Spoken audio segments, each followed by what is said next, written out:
Mais c'est là, regarde. Elle est là la caméra. Ah, t'es filmé, hein. Là, t'es en live, hein. T'es en live, mon amour. Tu veux montrer ton bonhomme, hein, c'est ça que tu voulais.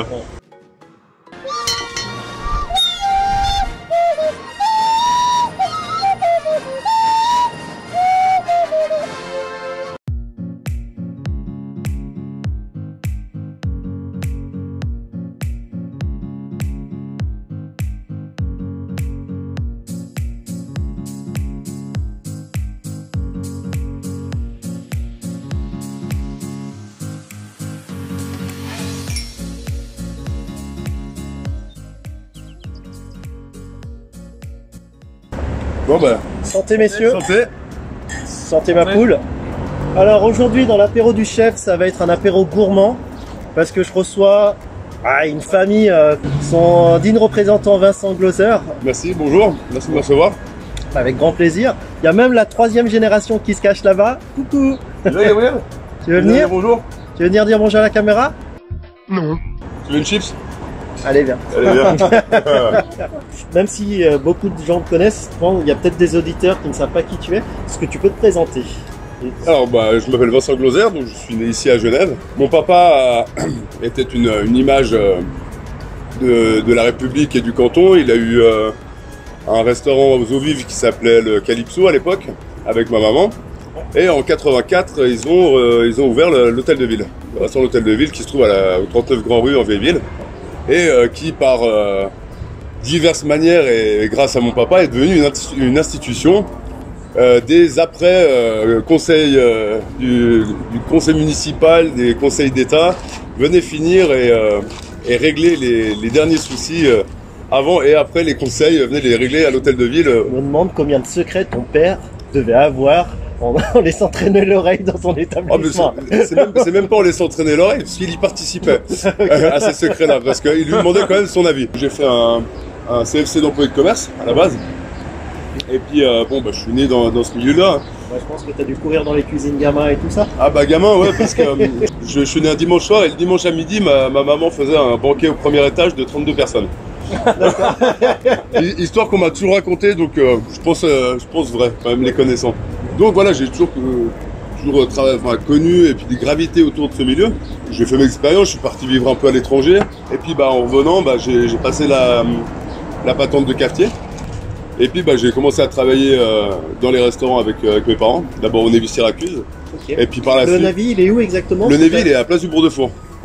Il est juste en contrebas de la Clémence. Donc j'ai commencé à travailler avec mes parents et puis gérer avec eux tout ça. Puis mon papa m'a aussi, il m'a toujours appris depuis tout petit. Hein. C'est lui qui m'a appris la cuisine parce que je fais aussi la cuisine. Ouais.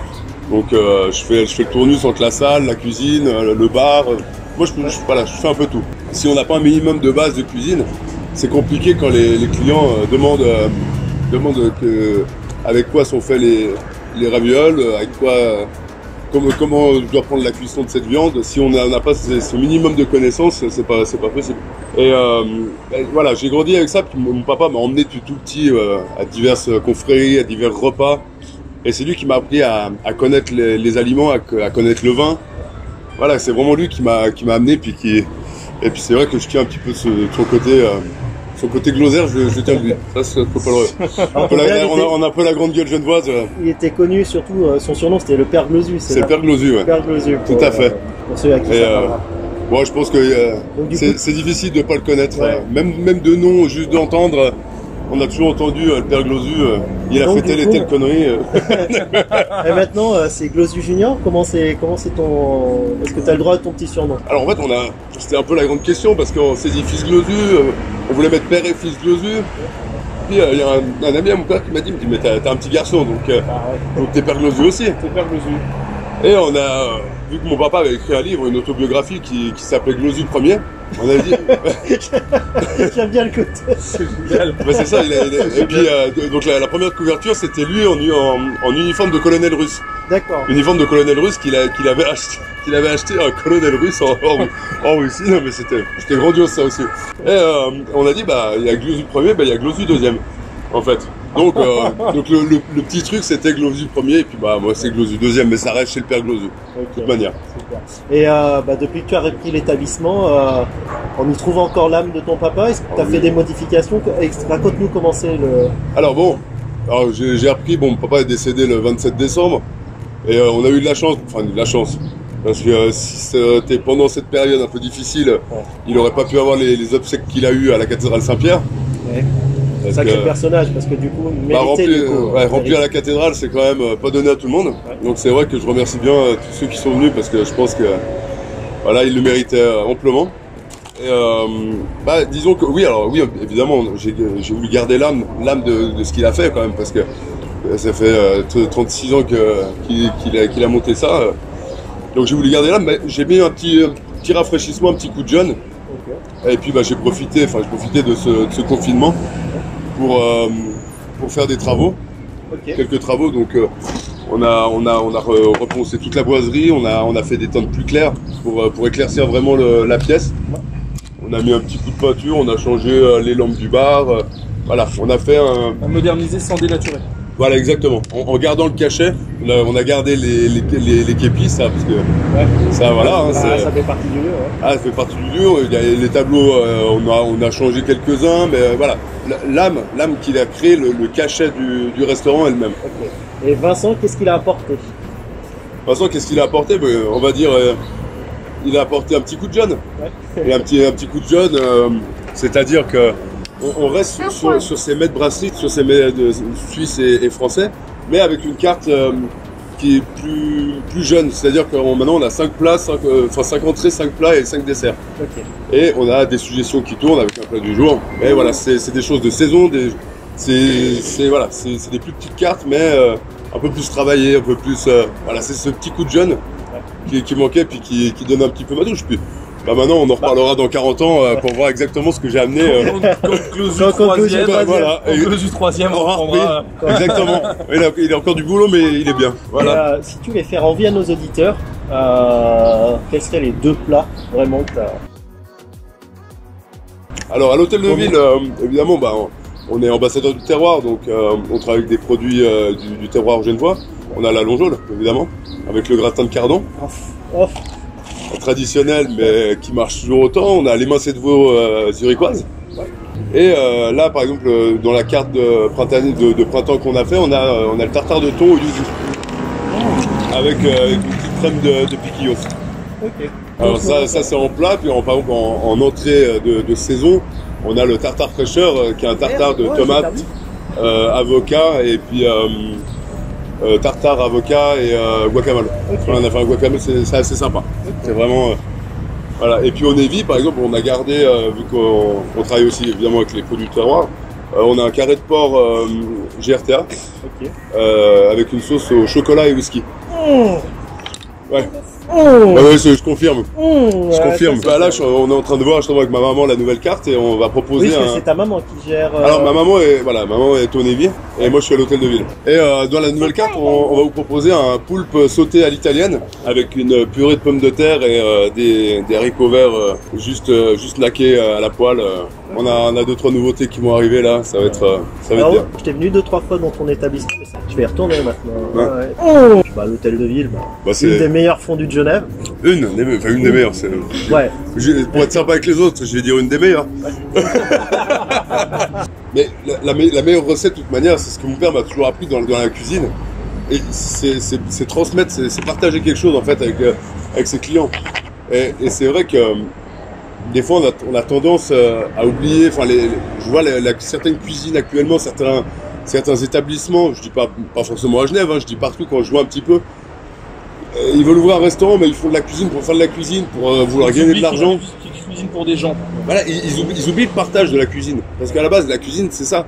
C'est de partager avec le client, en fait. Et du moment qu'on garde à l'esprit ce truc de partager, cette chose de partager, de vouloir mettre de l'amour dans ses plats, en général, les plats, ils sont pas ratés. Justement, pour toi, aujourd'hui, chef plutôt jeune, moderne, chef d'établissement, c'est quoi la cuisine pour toi en 2020 ? La cuisine, faut que ça reste... faut savoir ce que c'était. La cuisine, c'est de la générosité, c'est du partage. Et ça, je pense qu'il y a plein de nouveaux chefs, de très jeunes chefs de cuisine. Et ça, ils l'ont compris. Et je pense qu'il y a quand même ce truc de garder bon, c'est la nouveauté, mais la mode et ça malheureusement c'est partout, c'est de faire des petites cartes. Arrête-moi, mais moi qui suis pas du milieu, alors j'adore manger. Oui, bien sûr, ouais. Même parfois trop, mais voilà, j'adore ça. Et aller dans un restaurant, partager, moi dès que je peux, je vais discuter avec le chef, et je trouve ça génial. Mais j'ai le sentiment qu'il y a eu peut-être il y a 8-10 ans une tendance à la sophistication, c'est-à-dire qu'on partait sur les trucs les plus compliqués possibles. Et en fait, aujourd'hui, j'ai l'impression que de plus en plus de chefs et de grands chefs reviennent sur des choses simples et qui vraiment sont authentiques. Sur la carte, tu arrives à lire, enfin tu lis, tu comprends ce que tu vas manger, quoi. Alors, je vois, c'est très juste ce que tu dis, parce qu'il y a une dizaine d'années, on était parti sur la cuisine moléculaire, sur les émulsions, sur des choses. Alors oui, c'était une mode, mais on a vu que au final, la cuisine, c'est ça, la base, c'est une poularde de Bresse, c'est un émincé de veau, comme tu dis. Un émincé de veau, une poularde façon Georges Blanc, avec du foie gras, lié au foie gras. Bon, ça, c'est des gros plats, mais Bocuse a tenu des plats tout le long de sa carrière, le même plat, avec la même recette. On prend des atrios, on prend un foie de veau simplement, avec un émincé d'échalote. C'est des plats maintenant qui reviennent. C'est ces plats de brasserie justement. C'est ces plats de bouchon qui s'étaient un peu perdus.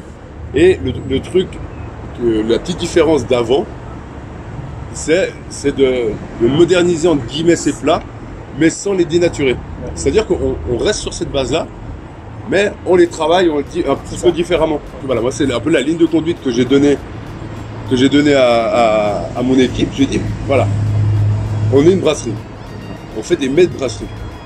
Mais ces mets de brasserie, on peut les travailler. On peut les améliorer. Mais il ne faut pas changer la nature du plat. Sacré challenge quand même. Ouais, mais le challenge accepté. Challenge accepté.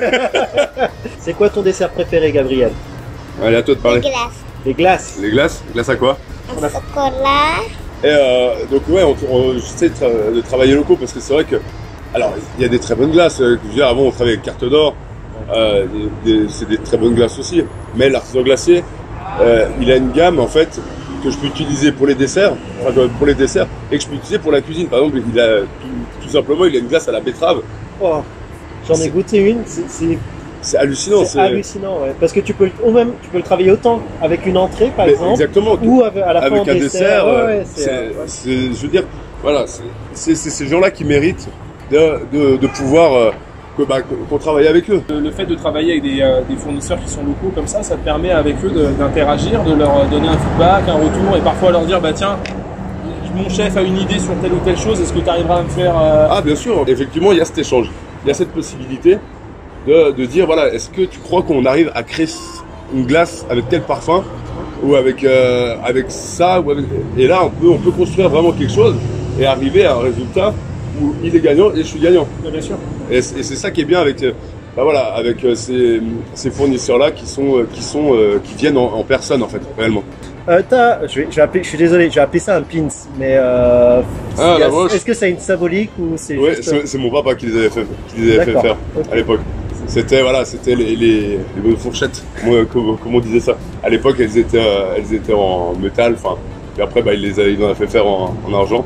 Okay. C'est un petit peu comme les pins des sommeliers, voilà. Ouais. Donc c'est le petit truc à mon père que t'as repris pour... Voilà, que mon père avait toujours, et puis parce qu'on a, en fait, mon père était, et puis moi maintenant je l'ai fait aussi, à la confrérie des Cordons Bleus de France. Ok. Et mon papa a été officier de bouche pendant 25 ans, je crois. À la commanderie, puis maintenant c'est moi qui suis officier de bouche à la confrérie dans laquelle il n'était pas ton père ou... Oh, il y a eu la confrérie des Poulardiers, il y a eu Testevin, il y en a... Je crois qu'on n'aurait pas le temps de tout les nommer. Ouais, c'est pas suffisamment pour remplir la cathédrale. C'est ça. C'est ça. Comment va le business en ce moment? Avec la période qu'on connaît, alors, la reprise? Ça va, faut que les gens se réhabituent à sortir. Ouais. On a eu beaucoup de restrictions. Au début, quand on a rouvert le 11 mai, on a eu énormément de restrictions, dont les 2 mètres de distance entre chaque table. Et par exemple, pour des établissements qui ont de la place, c'est possible. Mais nous, par exemple, à l'hôtel de ville, ça nous a supprimé plus de la moitié des couverts.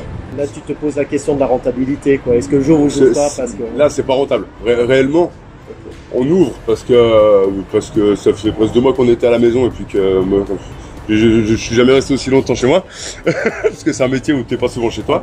Mais c'est compliqué. Les gens ont encore quand même cet a priori en fait, cette crainte. Ils ont, les vieux de la vieille sont revenus. Ah oui, on a tous les habitués, tous. Ouais. On a et ça m'a beaucoup touché parce que ils attendaient la réouverture de l'hôtel de ville avec impatience et ils étaient là au rendez-vous. Et ils ont été très très contents déjà de la nouvelle déco, enfin pas de la nouvelle ambiance, parce que l'ambiance c'est la même, mais du petit coup de frais qu'on a mis, du cadre et de la nouvelle carte. Alors ça, ils ont vraiment, j'ai eu que des super retours. Non mais je pense que même nous en tant que consommateurs pendant 2 mois on a été, excusez-moi du terme, bridés. Mais toi, tu peux. Arrête, on va venir me casser les vitres. Il va y avoir SOS Raciste qui va débarquer.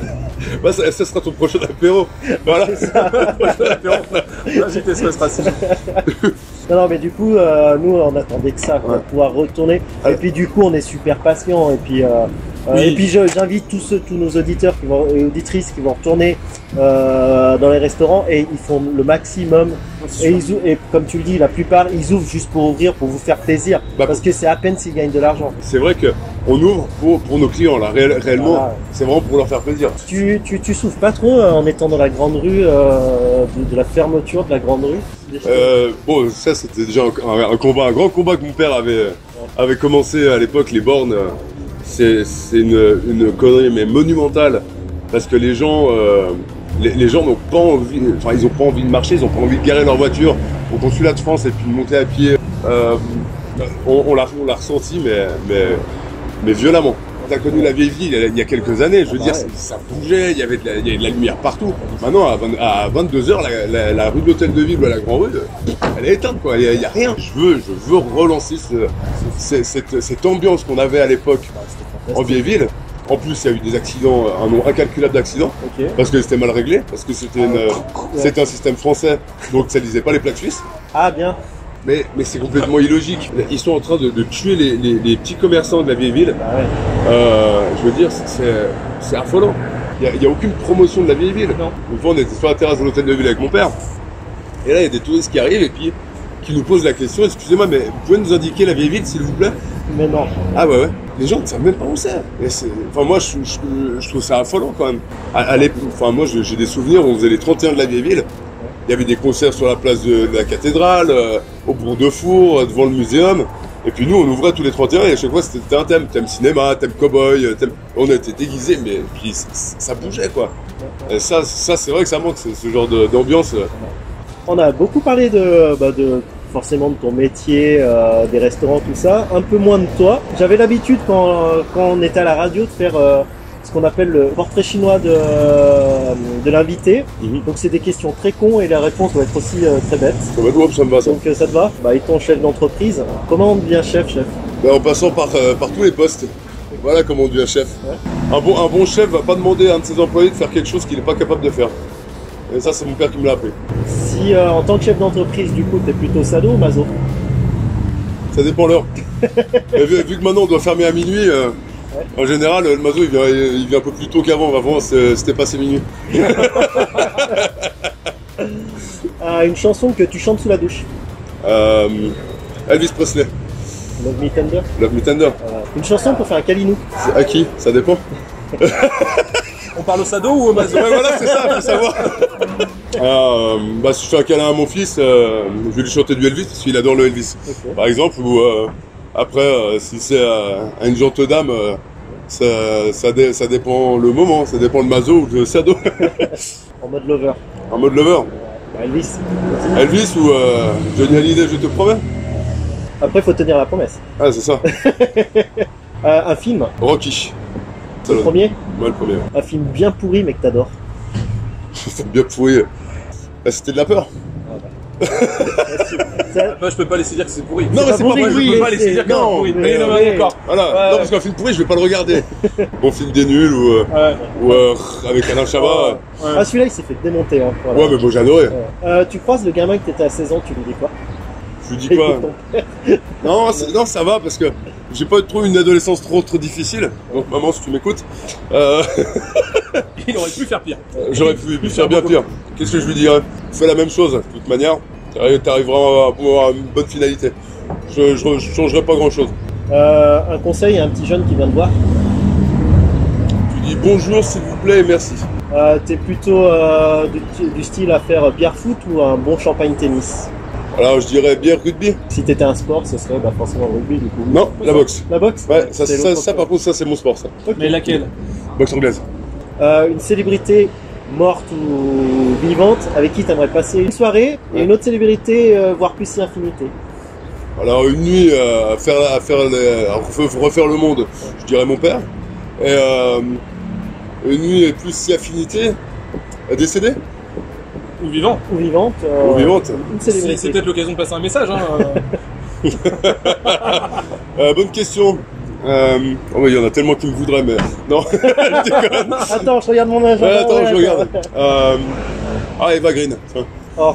Je te garantis pas qu'elle va regarder, mais si jamais, Eva, si tu nous regardes, 39 Grand Rue. Hein. L'hôtel de ville, 39 Grand Rue. C'est offert. C'est la moindre des choses. Question Thierry Ardisson. Est-ce que tu préfères coucher avec un homme très beau ou une femme très Ou une moche? femme très moche. Une femme très moche parce qu'on peut éteindre la lumière. Aussi, on peut faire un truc à 3, ça va aussi. Avec un homme très beau, une femme très moche. Moi j'avais répondu que vu que de toute façon j'avais envie ni l'un ni l'autre, tant qu'à faire, bah, autant faire les deux, comme ça sera fait. Tu vois. Avec les deux en même temps. Si t'étais gentiment le mot de la fin de ce portrait chinois. Santé. C'est un excellent mot. Santé.